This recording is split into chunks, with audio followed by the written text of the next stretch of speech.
سرپرست کرتے رہے دین کی سرفرازی میں اسی لیے مسلمان میں اسی لیے نماز. عزیز سامعین محترم، کل 17 رمضان مبارک کو غزوہ بدر تھا اور یہ اسلام اور کفر کے درمیان سب سے پہلی جنگ تھی اور کفر اس انداز میں آیا تھا کہ ہم اسلام کو ٹوٹل دنیا سے ختم کر دیں گے، اور جو ظاہری اسباب تھے وہی بھی اسی طرف تھے. جو وقت تھا وہ بھی یہی ظاہر کر رہا تھا کہ جو دونوں کے حالات ہیں اس کی وجہ سے لگتا ایسے ہی تھا کہ جیسے اسلام ختم ہو جائے گا اور پوری دنیا پہ ہمیشہ کے لیے کفر آ جائے گا. اگر آپ ظاہری اسباب دیکھیں تو وہ نظر آتے ہیں. اس وقت مسلمانوں کے پاس 17 رمضان مبارک کو کھجور پانی کے ساتھ انہوں نے روزہ رکھا اور مدینہ شریف سے نکل کے باہر آئے.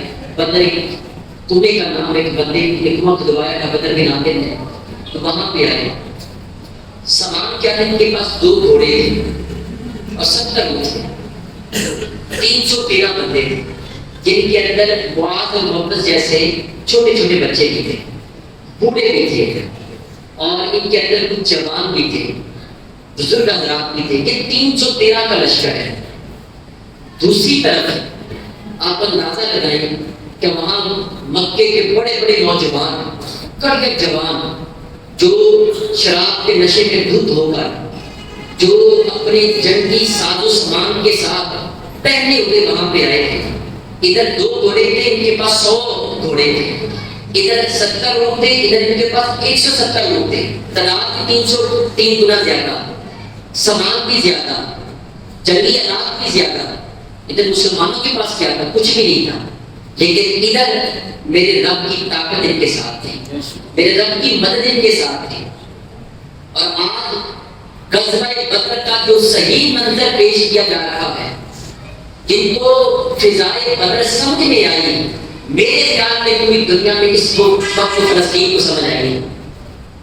ادھر اسرائیل کے پاس بہت جدید ترین پوری دنیا کا اسلحہ، پورا امریکہ اپنا اسلحہ وہاں پہ بھیج رہا ہے، برطانیہ اپنا اسلحہ وہاں پہ بھیج رہا ہے.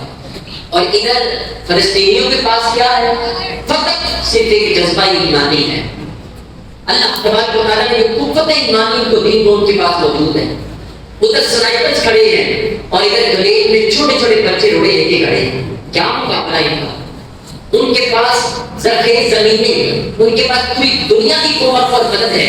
اور یہاں فلسطین کے پاس کیا ہے؟ اپنے ہی جو مسلمان ممالک ہیں وہ گم ہو چکے ہیں، خاموش ہو چکے ہیں. آج ان کے ایمان بالکل بھی ختم ہے، کوئی آواز بلند کرنے کے لیے بھی تیار نہیں.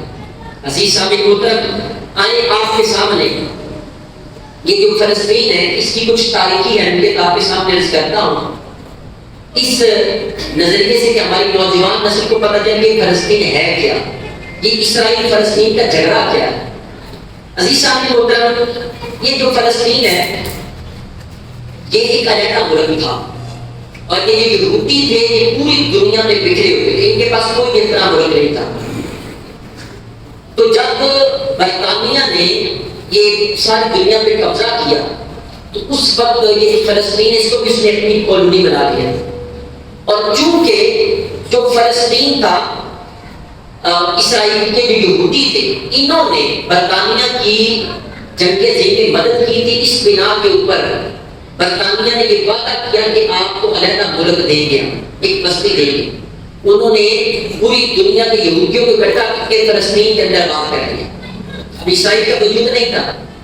یہ بالکل ایسے ہے کہ جیسے ہمارے گھر میں کوئی بندہ آئے اور کہے کہ یہ اتنا گھر میرا ہے، آپ کہیں گے کہ کوئی جسدی کو میرا اپنا گھر ہے، وہ کہیں نہیں یہ میرا گھر ہے، بدماشی ہے. لیکن بالکل سیم ایسے ہی ہو رہا ہے.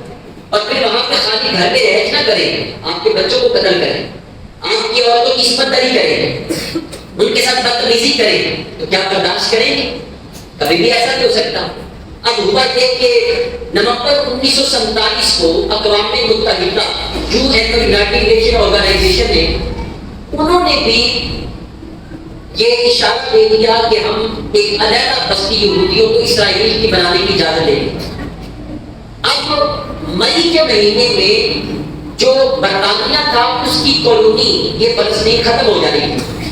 اب 14 مئی 1947 کو ان کی حکومت وہاں برطانیہ کی ختم ہو رہی ہے فلسطین کے اندر سے. جیسے پاکستان ہندوستان بھی پہلے ان کے قبضے میں تھا, وہاں سے آزاد ہوا. اس سے پہلے برطانیہ نے یہ کیا کہ جتنے بھی یہودی تھے ان کو اسلحہ فراہم کر دیا اور جتنے بھی اہل عرب فلسطین تھے ان سے اسلحہ چھین لیا. یہودیوں کو وہ بستیاں تھی جہاں جو درخیز زمینیں تھیں, اور جو مسلمان تھے ان کو وہ بستیاں دے دی جو ریگستان وغیرہ تھا. اب 14 مئی 1947 کو جیسے ہی برطانیہ وہاں سے نکلا, اگلے ہی دن 15 مئی 1947 کو یہودیوں نے فلسطینیوں کے اوپر حملہ کر دیا. ایک دن کے اندر تقریباً 13,000 کے قریب فلسطینی شہید ہوئے اور ایک بہت بڑے علاقے کے اوپر انہوں نے قبضہ جما لیا. اب اس کے بعد عزیز سامعین محترم, وہاں پہ 15 مئی 1947 سے لے کر آج تک شاید ہی کوئی ایسا دن ہوگا جب فلسطینیوں نے کوئی جنازہ نہ اٹھایا. وہ مسجد اقصیٰ کی حفاظت کرتے کرتے ہزاروں لاکھوں کی تعداد میں اپنے بچے بھی شہید کروا چکے, خود بھی شہید ہو چکے. ان کا ایمان دیدنی ہے. وہ بدر والے ہیں, وہ فضائے بدر پیدا کیے ہوئے ہیں. جس طرح 313,000 کے مقابلے میں تھے, ایسے ایک چھوٹا سا فلسطینی ایک ملک ہے جو پوری دنیا کے سامنے اپنا سینہ تان کے کھڑا ہے. وہ کہتے ہیں کہ تم جتنی مرضی گولیاں چلاؤ, ہم کسی اور چیز سے نہیں روکیں گے, اپنے سینوں سے روکیں. اب آگے چلے عزیز سامعین محترم, یہ فلسطین جس کے لیے ہم بہت زیادہ بات بلند کرتے ہیں, اس کی جو اسلامی تاریخی اہمیت کیا ہے سنیں ذرا غور کے ساتھ. قرآن پاک میں اس کے بارے میں کہاں کیا آیا ہے اور حدیث میں اس کے بارے میں کیا آیا ہے. میرے بھی آقا صلی اللہ علیہ وسلم کے اوپر اترنے والی آیت کے نام سورہ بنی اسرائیل کے اندر, یعنی سورہ اسراء کے اندر جب واقعہ معراج ہے, اللہ تعالیٰ اسی سرزمین کے بارے میں فرماتا ہے اللہ جی بارکنا حولہ, یہی بلاد شام ہے جس کے ارد گرد ہم نے برکتیں رکھی ہیں. اس کے اندر ملک شام, اردن, یہ فلسطین, یہ علاقے اس میں شامل ہے. اس کو بلاد شام کہا جاتا ہے, شام کا ملک کہا جاتا ہے. تو یہاں تک فرماتا ہم نے اس کے ارد گرد برکتیں رکھی ہیں. اسی طرح حضرت ابراہیم علیہ السلام کو جب آپ نے پہنچا گیا, آپ اپنے بھتیجے لوط علیہ السلام کو جب لے کے جانے لگے تو اللہ تعالیٰ نے فرمایا اس سرزمین میں چلے جاؤ اللہ کی بارکنا فیہا جہاں ہم نے برکتیں رکھی ہیں. پھر جہاں اللہ تعالیٰ نے اس زمین کے بارے میں تمہیں اس کی برکتیں رکھی ہیں. حضرت سلیمان علیہ السلام جو کہ بڑے عظیم نبی گزرے ہیں, ان کا معجزہ یہ تھا کہ ان کا تخت ہوا میں اڑتا تھا. یہ اپنے تخت پہ بیٹھتے اور ان کا تخت ہوا میں اڑتا تھا. ان کا جہاں دربار لگتا اس کے اندر جن حضرات بھی ہوتے تھے, جانور بھی ہوتے تھے, ہر قسم کا پرندہ بھی ہوتا. وہ بولتے تھے آپ کو گولیاں سب جاتی تھی کہ وہی حضرت سلیمان علیہ السلام ہے جن کا تخت جا رہا تھا. سورہ نمل قرآن پاک میں موجود ہے کہ وہ جب تخت جا رہا تھا نیچے چونٹیاں اپنی بیل میں, چونٹیوں کی سردار کہتے ہیں اپنی بیلوں میں چلے جاؤ کہ ایسے نہ سلیمان علیہ السلام کا لشکر میں پاؤں تک لوٹ کے چلا رہے. یہ قرآن پاک کے اندر ہے. آپ کو تخت کے اوپر اس کی آواز کو سن لیا.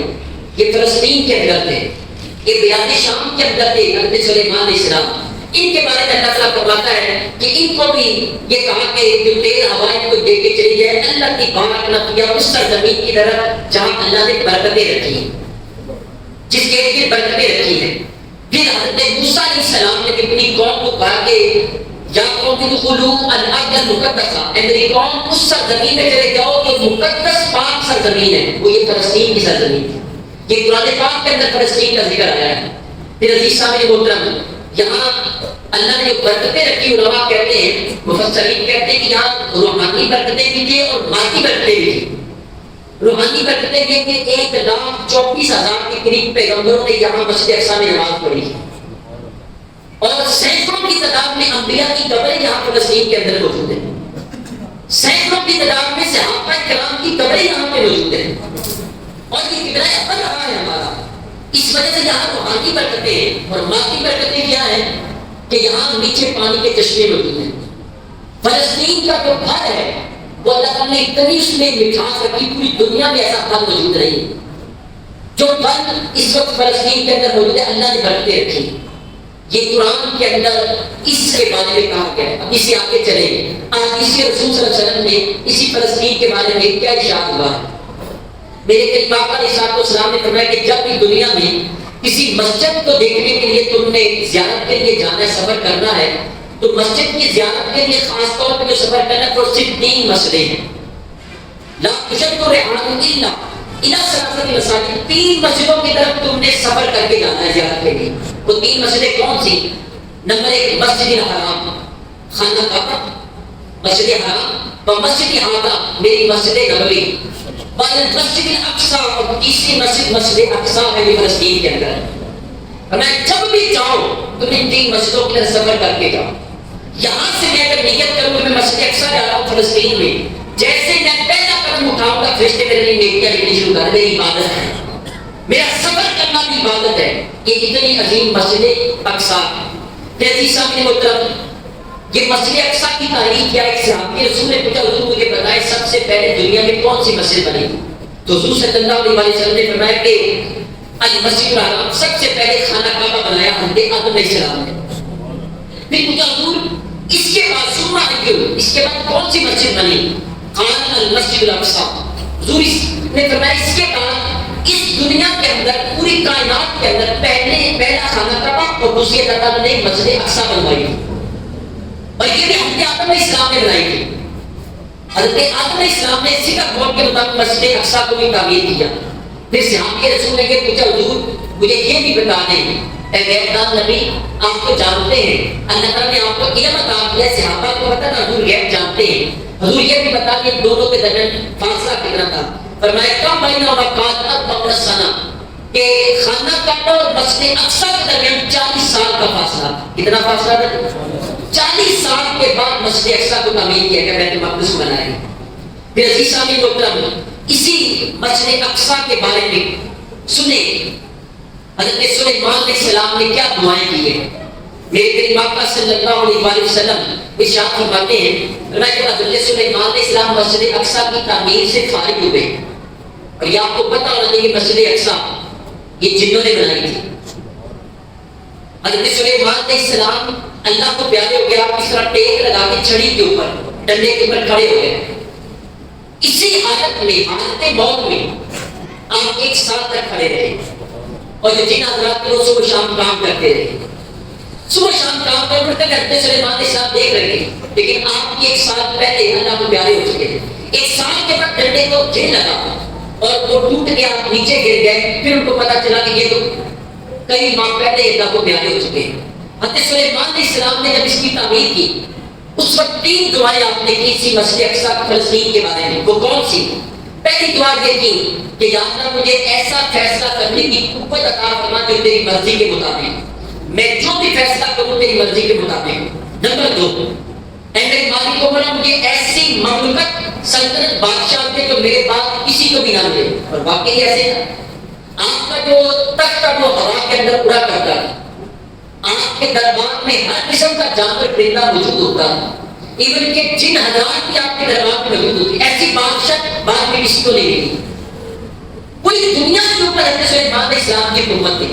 اور تیسری دعا ذرا غور سے سنیں، بالخصوص نوجوان نسل سنیں اور دلوں کے اندر یہ خواہش کو پیدا کر لیں، آج کے بعد یہ تمنا دل کے اندر رکھ لیں، ہم نے تیسری دعا اپنے حق میں قبول کروانی ہے۔ سلیمان علیہ السلام نے میرے قریب آقا علیہ السلام فرماتے تیسری دعا یہ کی کہ اے مالک و مولا میں نے مسجد اقصی کو تعمیر کر دیا ہے، اب قیامت تک کوئی بندہ نہیں جو اس کے اندر آگے ایک نماز بھی پڑھے گا، اللہ اس کی زندگی کے سارے گناہوں کو معاف کروا دے، یا اس کو ایسے بنا دینا جیسے آج وہ ماں کے پیٹ سے پیدا ہوا۔ اور میرے قریب آقا علیہ السلام نے فرمایا میں مجھے امید ہے اللہ تعالیٰ ان کی تیسری دعا کو بھی پورا کرے۔ آپ سنیں صحابہ کرام کا اس کے بارے میں عقیدہ کیا تھا۔ حضرت عبداللہ بن عمر جو کہ صحابہ کرام میں مفتی کی حیثیت سے، مفسر کی حیثیت سے، فقیہ کی حیثیت سے جانے جاتے ہیں، عمر فاروق اعظم کے گھر بگڑتے آپ جب مسجد اقصی فلسطین میں آتے، اب مسجد اقصی میں جاتے فوراً نماز ادا کرتے، نماز ادا کرنے کے فوراً بعد باہر چلے جاتے، نہ وہاں پہ کچھ کھاتے نہ پیتے نہ بات کرتے نہ قرآن پڑھتے، کچھ بھی نہ کرتے، نفل پڑھے تو نماز پڑھی فوراً باہر چلے جاتے اور اللہ کی بات میں بھی دعا کرتے مالک تیرے ایک نبی کا بھی اشارہ ہے کہ جو اس میں صرف نماز پڑھے گا اس کے سارے گناہ بخش دیے جائیں گے. لو مالک میں نے نماز پڑھنی, میرے سارے گناہوں کو معاف فرما دے. میری نیت صرف یہ ہے کہ میں مسجد اقصی میں نماز پڑھنے کے لیے آیا ہوں. آپ زندگی میں یہ خواہش رکھیں حرمین شریفین بھی جائیں, لیکن سرکار نے کہا مسجد اقصی بھی جائیں. مسجد اقصی میں ایک نماز پڑھنے سے اللہ گناہوں سے ایسے پاک فرما دے کہ جیسے آج ماں کے پیٹ سے بندہ پیدا ہوا ہے. یہ مسجد اقصی کی فضیلت ہے. پھر حدیث صاحب محترم, یہ جو مسجد اقصی ہے اسی کے بارے میں حضور صاحب کو سلام پڑھتے ہیں, اللہ بارک لنا فی شامنا, یا اللہ ہمارے شام کے اندر برکت عطا فرما. اور پھر میں آپ سے عرض کروں گی کہ فلسطین مسجد اقصی ہے, یہ جو عظیم ملک ہے, کل قیامت والے دن یہاں قریب قیامت کے اس ملک کی شان کیا ہوگی, مسجد اقصی کی اور فلسطین کی شان کیا ہوگی. حضور صاحب کو سلام نے کہا جب فتنے عروج کے اوپر ہوں گے اور قیامت کی بڑی بڑی نشانیاں ظاہر ہو چکی ہوں گی اور ہر کا فتنہ ہوگا, ہر بندہ اپنے ایمان کو بچا رہا ہوگا, تو سرکار نے فرمایا الائے وَإِنَّ الْإِيمَانَ حِينَ تَكُنْ فِتَنُ بِالشَّامِ, فرمایا کہ جب فتنے ہر طرف فراہم ہو جائیں گے پھر اپنے ایمان کی حفاظت کر, اگر چاہتے ہو کہ تمہارا ایمان محفوظ رہے پھر تم ملک شام میں چلے جانا, فلسطین میں چلے جانا, وہاں تمہارا ایمان محفوظ رہے. عزیز سامعین محترم, یہ احادیث کے اندر قرآن کے اندر اس کی فضیلت آئی ہے.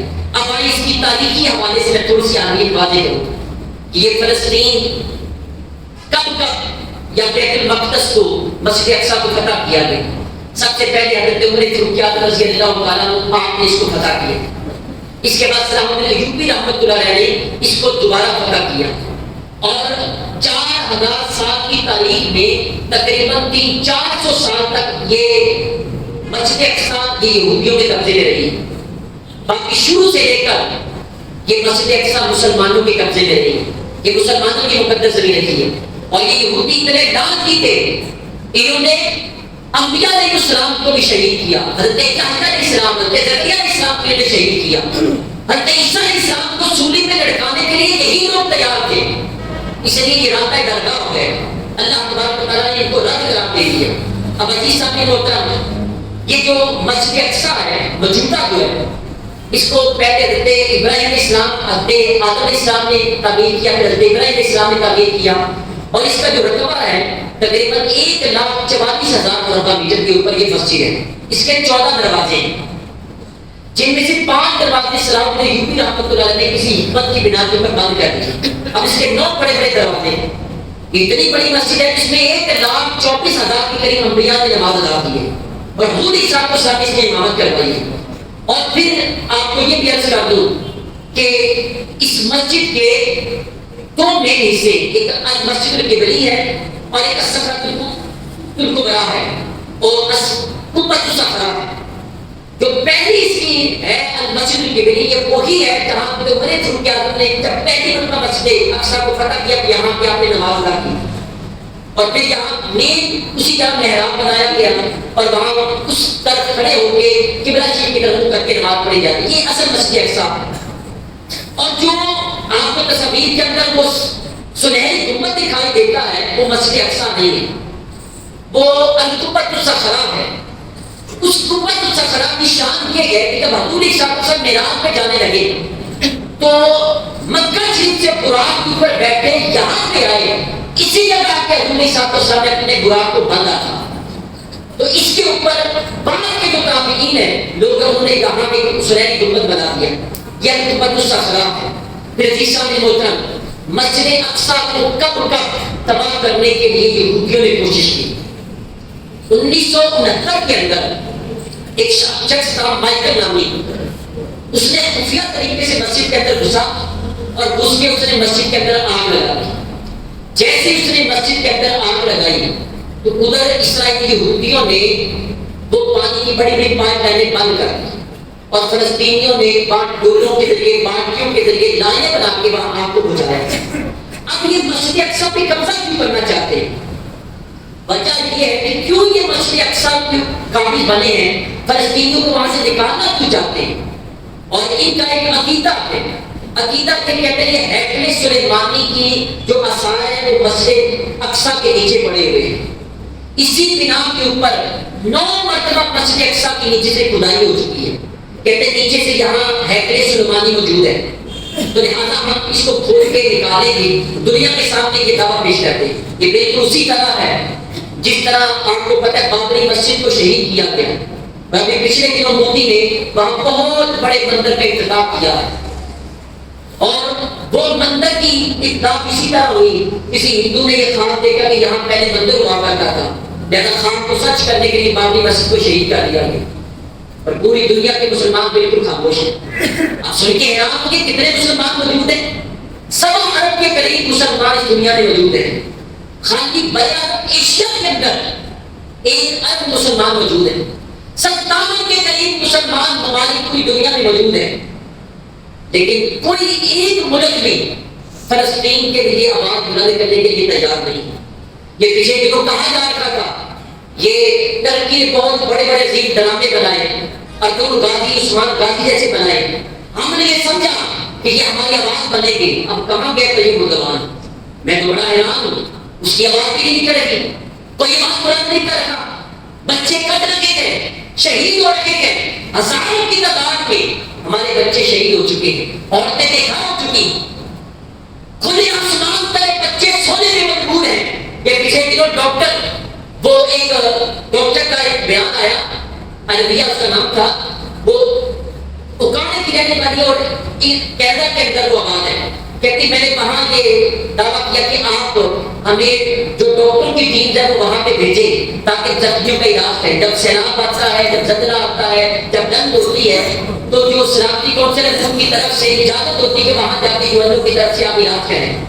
کہتی پورے کینیڈا کے اندر سارے ڈاکٹروں کی زبانیں گم ہو گئی، کہیں پریشر بہت زیادہ ہے، جیسے ہمارے پاکستان کے حکمران کے پریشر بہت زیادہ ہے، یہ ان کا معاملہ ہے، ہمارا نہیں۔ کیسے یہ بے ایمان لوگ ہو چکے ہیں کہ حضور عیسیٰ کو سلام نے فرمایا کہ مسلمان ایک جسد طاہر کی طرح ہے، ایک جسم کی طرح ہے، پاؤں میں تکلیف ہو تو انسان یہ کہے اپنے پاؤں کو تو درد میں رہے، میں ساری رات آرام سے سوتا ہوں، ایسے ہو سکتا ہے؟ پاؤں میں تکلیف ہے، پورا جسم جاگتا رہے گا۔ مسلم امت ایک جسم کی طرح ہے، اگر فلسطین کے بچے رات سو نہیں سکتے، ہمیں بھی نہیں سونا چاہیے۔ عزیز ساتھی محترم، وہاں پر یہ جو یہودی ہیں، انہوں نے یہ دعویٰ ہے کہ یہ ہیکل سلیمانی 9 مرتبہ کھدائی، مسجد اقصیٰ کی بنیادیں کھوکھلی ہو چکی ہیں، اور یہ کوشش ہے کہ مسجد اقصیٰ کو گرا دیا جائے، اور یہاں ان کا یہ دعویٰ ہے کہ ہم تھرڈ ٹیمپل بنائیں گے، ایک بہت بڑا یہودیوں کا عبادت خانہ بنائیں گے یہ مسجد اقصیٰ کے اوپر۔ مجھے بتائیں کیا جس مسجد کی یہ اہمیت ہو، ایک نماز پڑھے ساری زندگی کے گناہ معاف ہو جائے، کیا مسلمان گوارا کریں گے اس مسجد کو گرا دیا جائے؟ میں یہ پوچھنا چاہتا ہوں اپنے حکمرانوں سے، ہماری آواز اتنی ہے، میں یہاں تک آپ تک پہنچاتا ہوں، ہمارے نوجوان فیس بک کے اوپر اپنی آواز بلند کرتے ہیں، ہم اس سے آگے نہیں جا سکتے، حدود ہمارے سامنے لگی ہے، پہلے ہمارے سامنے نہیں جا سکتے، لیکن حکمرانوں سے پوچھنا چاہتا ہوں کہ قبر میں جائیں گے سرکار کی بارگاہ میں کیا جواب دیں گے، کیا منہ دکھائیں گے؟ جب کل حوض کوثر کے اوپر کئی مرتبہ عیسیٰ السلام وہ حوض کوثر کے جام بھر بھر کے پلائیں گے، وہاں اگر ہمارے حکمران گئے، مسلم امت کے 57 ملکوں کے حکمران گئے، سرکار کی بارگاہ میں جائیں گے، تو اگر سرکار نے پوچھ لیا کہ فلسطینی بچے تو پیاس کی وجہ سے مر گئے، ابھی پیچھے دن ایک ٹینکر کھڑا تھا پانی کا، بچے پانی لینے کے لیے کھڑے تھے، بم اوپر سے بم اس کے اوپر گرایا گیا، پچھلے دنوں سیری کے وقت بم گرائے گئے، پانی ان کا بند ہے، کھانا ان کا بند ہے، ڈرون کے ذریعے دوسرے ملکوں سے کھانے باہر پہنچائے جا رہے ہیں، اور ڈرون کے ذریعے ان کی طرف سے حملے کیے جا رہے ہیں۔ یہ کیسے مسلمان ہیں؟ ہماری سیری افطاریوں میں طرح طرح کے دسترخوان سجے ہوتے ہیں، ان کی سیری افطاریاں خون کے اندر لت پت ہو کے ہو رہی ہیں۔ عزیز سامعین محترم، یہ مسجد اقصیٰ کی آج حالت ہے۔ جب 1969 میں وہاں انہوں نے مسجد اقصیٰ کو آگ لگائی، اس وقت ایک تنظیم قائم ہوئی جس کا نام تھا OIC، organization of Islamic countries, لیکن آج وہ بھی بالکل خاموش ہے، کوئی بھی آواز بلند نہیں کر رہا، کوئی بھی اس کے حق میں نہیں اٹھ رہا۔ کیا جواب دیں گے کریم آقا علیہ السلام کی بارگاہ میں جا کے؟ یہ ذہن میں سوال آتا ہے کہ کربلا قائم ہوئی تھی، مسلمان کہاں تھے؟ حسین کا خاندان کٹتا رہا، مسلمان کہاں تھے؟ جواب دینا چاہتے قرآن کے دور میں مل سکتا ہے، فلسطین کٹ رہا ہے، مسلمان کہاں پہ ہیں؟ آپ سمجھتے کربلا کیسے قائم ہو گئی؟ کربلا ایسے قائم ہوئی تھی. اس وقت تو موبائل نہیں تھے، آج تو موبائل موجود ہے. اس وقت سوشل نیٹ ورک نہیں تھا، آج تو موجود ہے. یہاں بیٹھے گوگل پہ ہر چیز آپ کے سامنے ہے، لیکن پھر بھی آپ غلط نہیں کر رہے. یاد رکھنا، میں پورے رسول سے کہہ رہا ہوں، سونے مدینے والے صلی اللہ علیہ وسلم کی بارگاہ میں جا کے ہر ایک کو جواب دہ ہونا پڑے گا. حضور کی شفاعت کے بغیر کوئی بندہ بھی جنت میں نہیں جائے گا، لیکن شفاعت اس کو ملے گی جس کے دل میں مسلمانوں کا درد موجود ہو. آج مسلمانوں کے بچے اگر کٹ رہے تھے، کئی ہزار ٹن دودھ وہاں پہ گرایا جا چکا ہے. وہ ڈاکٹر فوزیہ نہیں بتاتی، کہتے کہ میں نے اپنے آنکھوں سے دیکھا، ایک اسکول کا منظر دکھایا اس نے، وہ یو شیپ میں بنا ہوا تھا اسکول، منظر دکھایا. کہتی کہ وہاں ہزاروں کی تعداد میں ہر کمرہ بھرا تھا. کہتی کہ میرا دل چل گیا، ایک واش روم کو شیئر کرنے کے لیے 300 لوگوں کی لانے لگی ہوئی. ٹھنڈ کی وجہ سے ایسے خیمے بنے ہیں جو واٹر پروف نہیں ہے، جیسے دو دریا دو چادریں لے کے اوپر ڈالی، بس اسی کے اندر سو رکھے. وہ بچے سو رکھے. وہ بچہ ایک دن میں نے ویڈیو دیکھی، بچہ رو رہا ہے. تو اسے ویڈیو لینے والا پوچھتا ہے بیٹا کیا ہوا ہے، کیوں بیٹھے ہو؟ کہتا مجھے سردی لگ رہی ہے. تو کہا بیٹا وہ آگ نہیں ہے. کہتا میرے پاپا زندہ تھے، وہ آگ جلا دیتے تھے، اب پاپا نہیں رہی ہے، کوئی آگ لگنے لانے والا نہیں ہے. یہ ہزاروں داستانیں ہیں. اگر آپ کے سینے میں دل موجود ہے، کبھی سوشل میڈیا کو نکال کے دیکھیے. عزیز صاحب محترم، یہ ہمارے اوپر یہ ذمہ داری ہے، اخلاقی ذمہ داری ہے. آپ ہتھیار نہیں اٹھا سکتے، موبائل کو اٹھا سکتے ہیں نا. آپ تلوار نہیں اٹھا سکتے، آپ کم از کم زبان سے تو مخالفت کر سکتے ہیں نا. یاد رکھیں، اپنی سیاسی وابستگیاں ایک طرف رکھا کریں. جب جلد ہی کی باری آئے، آپ کے گل میں پٹا کسی سیاست دان کا نہیں، سونے مدینے والے کا ہونا چاہیے.